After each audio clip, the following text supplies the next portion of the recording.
This is a modified side plank, great for lateral hip stability, core strength or trunk stability, and back health.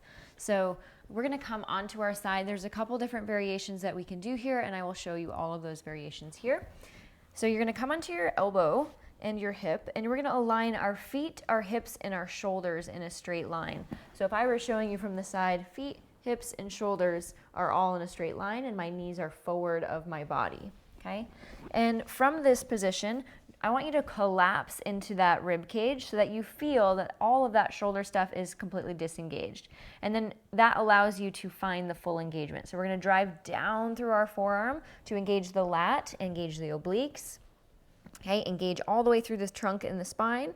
And then we're gonna drive our hips forward and up. So as we drive our hips forward and up, now I'm in a straight line from my knees to my hips to my shoulders. So I'm in a plank, and then I'm gonna lift my top leg. And I don't want my knee to be higher than my foot, because then I'm in my TFL and my hip flexors. I wanna keep that heel high so that I'm actually in my lateral hip. So I'm working the lateral hip on the top leg, and I'm working the lateral hip on my bottom leg, as well as my obliques and my lats, okay? From here, you may just be working on holding this position anywhere from 30 seconds to a minute.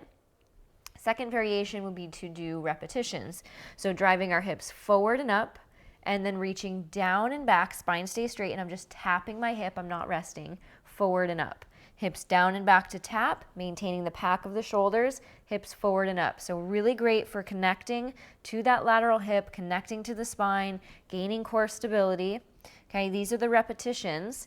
If you feel like you have that strength and that ability and you want to add a rotating movement, so we're really working into deeper lateral hip stuff with getting that leg into external rotation and adduction, we can add a little rotation as we go up and down through the movement. So you would drive forward and up to start, and then when we come down, you're gonna drive your arm, my spine stays straight, I'm gonna drive my arm towards the floor, and this top leg is gonna go back slightly. So my bottom leg is in adduction and external rotation, and then I'm gonna drive my hips forward and up to come back to neutral.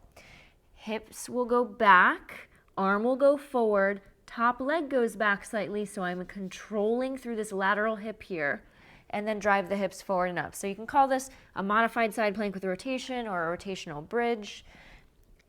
Rotating as we come down, driving as we come up. So you should feel this one a lot more in that lateral hip, okay? And we will come down and back to rest. So I would start with that first exercise and then progress through as you gain more control of your lateral hips.